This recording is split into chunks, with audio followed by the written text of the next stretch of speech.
Surya Paloh baper, blak-blakan sudah disingkirkan Jokowi? Lah ente sudah bentuk koalisi sendiri, lawan perintah Jokowi, jadi mending sekalian minggat aja.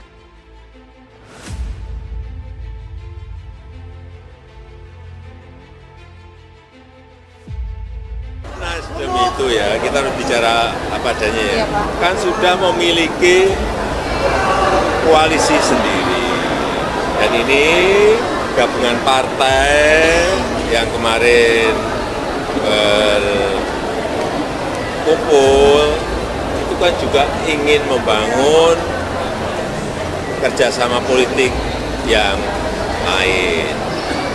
Mestinya ini kan memiliki strategi besarnya apa? Ya masa yang di sini tahu strateginya, kan mestinya tidak seperti yang punya hati yang baik ya, yang hati pintar tapi hati yang bahagia, punya karakter yang bagus. Jadi pengalaman saya 4 tahun lebih, saya itu berpikir karakter itu penting. Saya juga tahu. Ketua Umum Nasdem Surya Paloh merasa partainya sudah tidak dibutuhkan oleh Presiden Jokowi dalam koalisi pendukung pemerintahan. Menurutnya, Nasdem secara normatif sudah tidak dibutuhkan di dalam koalisi jika melihat dinamika sejauh ini, kata Surya Paloh pada Jumat 5 Mei. Saya pikir kalau kita berpikir secara normatif sudah tidak dibutuhkan, namun dia enggan membawa Nasdem keluar dari kabinet meski sudah merasa tidak dibutuhkan. Paloh tetap ingin memegang komitmennya sejak awal, yaitu mendukung pemerintahan Presiden Joko Widodo. Paloh juga mengaku masih berpikir positif tentang posisi dan kontribusi yang bisa Nasdem berikan kepada pemerintahan Jokowi. Paloh berkata, ada moral, ada values, tidak sekedar pragmatis. Berbeda halnya jika Jokowi yang mengambil sikap terhadap partai-partai koalisi pendukungnya saat ini, khususnya Nasdem yang telah mendeklarasikan Anies Baswedan sebagai baca presnya. Paloh berkata, kecuali barangkali besok pagi setelah wawancara ini, Presiden menyatakan saya akan mengambil sikap terhadap partai koalisi pemerintahan, di mana barangkali Nasdem sudah tidak kita perlukan. Nah, itu lain hal, kata Paloh. Ia melanjutkan, sepanjang itu belum ada seluruh komitmen yang saya utarakan untuk mendukung kepemimpinan Presiden Jokowi masih tetap berjalan. Alah, masa iya? Paloh menekankan bahwa hubungannya dengan Presiden Jokowi sudah terjalin sejak lama, sejak 2014 hingga 2019.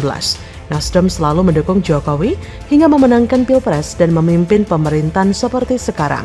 Akan tetapi, ia menyinggung siklus hidup yang berputar. Mungkin kata Paloh, saat ini posisi Nasdem kurang pas karena sudah punya pilihan mengenai capres yang akan diusung. Ia berkata, hidup ibarat sebuah siklus yang berputar. Sekarang mungkin dianggap kurang pas karena mengusung Anies Baswedan. Mungkin tidak selamanya. Hubungan Nasdem dalam koalisi pendukung pemerintahan Presiden Jokowi menjadi sorotan, terutama usai Nasdem mendeklarasikan dukungan kepada Anies sebagai baca pres di Pilpres 2024. PDIP kerap menyindir Nasdem yang sudah tidak sejalan dengan Jokowi. Terlebih, Nasdem membangun koalisi dengan Demokrat dan PKS yang notabene ada di luar koalisi pemerintah. Terbaru, Nasdem tidak diundang Jokowi saat bertemu ketua umum partai-partai politik di Istana Selasa 2 Mei lalu. Presiden Jokowi mengatakan Nasdem tidak diundang karena sudah berada dengan koalisi lain. Menteri Koordinator Bidang Maritim dan Investasi Menko Marves Luhut Binsar Panjaitan di sisi lain mengatakan sampai saat ini Nasdem memang masih ada di pemerintahan. Ia mengatakan Ketum Nasdem Surya Paloh tak menyampaikan akan mundur dari Kabinet Indonesia Maju dalam pertemuan keduanya di Wisma Nusantara 5 Mei. Meski begitu, ia tak menampik bahwa pertemuan keduanya terkait dengan pertemuan Presiden Jokowi dengan 6 ketum parpol koalisi pemerintah yang berlangsung di Istana Merdeka Selasa 2 Mei. Luhut mengklaim banyak membicarakan soal kondisi politik tanah air saat ini dengan Surya Paloh. Keduanya sepakat tetap menjalin hubungan baik meskipun berbeda langkah politik saat ini. Ia berkata, kita kan mau pembangunan ini, sudah dibuat Pak Jokowi begitu baik, teruskan keberlanjutan.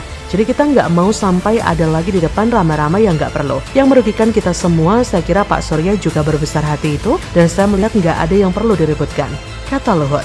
Adapun berdasarkan pantauan dari laman kompas.com, Surya Paloh dan Luhut bertemu selama 1,5 jam. Sebelumnya, Surya Paloh tak ikut diundang dalam pertemuan para ketua umum parpol koalisi pemerintah. Jokowi mengungkapkan alasannya tak memberikan undangan tersebut. Menurut dia, saat ini Nasdem sudah membentuk koalisi sendiri. Jadi bagaimana menurut Anda? Silakan tulis komen Anda di kolom komentar. Jokowi bertemu 6 ketum parpol, wajar Nasdem gak diajak karena alasan ini. Ditulis oleh Widodo SP dari laman siwar.com. Terkait dengan koalisi besar. Koalisi besar seperti apa, Pak? Ya, ini kan udah besar. Mau lebih besar lagi kemana? Secara resmi nih, Pak. KIB dan KIR gimana, Pak, kelanjutannya? Ya, ini masih dalam pembahasan. Dan tadi kita tidak bahas spesifik mengenai itu, tapi lebih kepada tantangan-tantangan perekonomian ke depan yang juga sering disampaikan oleh Bapak Presiden terkait dengan juga tantangan terhadap middle income trap. Jadi kita mempunyai pemahaman yang sama.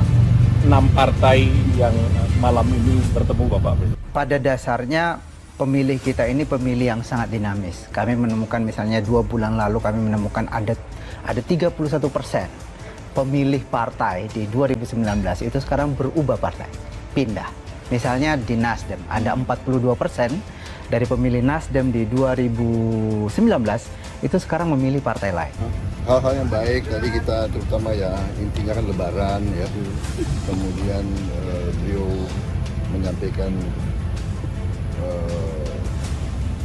perkembangan terakhir bidang ekonomi, ramalan semua negara besar, ramalan World Bank. Presiden Joko Widodo pada Selasa malam 2 Mei bertemu dengan 6 ketum parpol yang masuk dalam koalisi pemerintahan Jokowi Ma'ruf Amin sejak 2019 sampai hari ini. Keenam tokoh tersebut adalah Ketum PAN Zulkifli Hasan, Ketum Partai Golkar Erlangga Hartarto, Ketum Partai Gerindra Prabowo Subianto, Ketum PKB Abdul Muhaimin Iskandar, dan PLT Ketum DPP P3 Muhammad Mardiono. Juga tentunya Megawati Soekarno Putri selaku Ketum PDIP. Anda nggak usah tanya kemana Surya Paloh atau perwakilan dari Partai Nasdem, karena tampaknya partai yang agak nakal ini nggak diundang. Karena tidak lagi dianggap sebagai bagian dari koalisi pemerintah yang perlu diajak urun rembuk buat masa depan bangsa menyongsong Pilpres 2024. Dan jangan tanyakan pula kemana PKS yang katanya sempat diundang tapi menolak datang. Saya sih memilih nggak percaya kalau PKS beneran diundang untuk datang ke pertemuan itu. Lah buat apa mengundang PKS yang jelas-jelas berbeda pandangan juga arah perjuangan dengan koalisi partai pemerintah yang ikut berkumpul tadi. Sampai pagi ini saya belum membaca soal statement bahwa pertemuan itu menghasilkan koalisi besar atau nama bakal cawapres yang akan diusung mendampingi Ganjar. Hasil pertemuan juga masih belum jelas menunjukkan apakah Prabowo Subianto akan ikut bertarung di Pilpres 2024. Yang berarti akan ada 2 paslon yang berasal dari partai-partai yang kini berada di koalisi pemerintahan Jokowi. Akan tetapi jika pertemuan itu masih dalam rangka halal bihalal bagi para elit partai koalisi pendukung pemerintah, sekali lagi rasanya wajar jika Nasdem tidak diundang ke pertemuan itu. Nasdem ini kan sekarang ibarat kawan sepermainan, tapi sudah nggak asyik untuk diajak main dan kumpul bareng. Secara jelas dan sembrono, partai ini mengusung seseorang yang tak hanya dikenal berseberangan dengan pemerintahan Jokowi, tapi selama 5 tahun memimpin Jakarta, jelas menyusahkan pemerintah pusat dengan berbagai program kebijakan dan kebengalannya sebagai sosok yang terlihat susah diatur dan semau gue. Seandainya saya berada dalam circle pergaulan yang asyik, tentu ada kawan yang mendadak bertingkah aneh. Ketika ada kumpul-kumpul sejak awal pun saya akan mewanti-wanti, manusia yang satu itu jangan sampai diundang ya, ini pertemuan antar kawan dekat. Yang agak enggak play, lain kali saja diundang kalau sudah insaf. Jadi biarkan saja Nasdem nangis di pojokan karena merasa enggak lagi dianggap. Siapa suruh bikin ulah dengan mengusung Anies yang jelas-jelas berbeda arah dengan koalisi pemerintahan. Silakan tanggung resikonya dan semoga kuat menjadi oposisi selama 5 tahun mendatang. Kalau sampai jagoan PDIP menang pada 2024 nanti ya, begitulah kura-kura. Jadi bagaimana menurut Anda?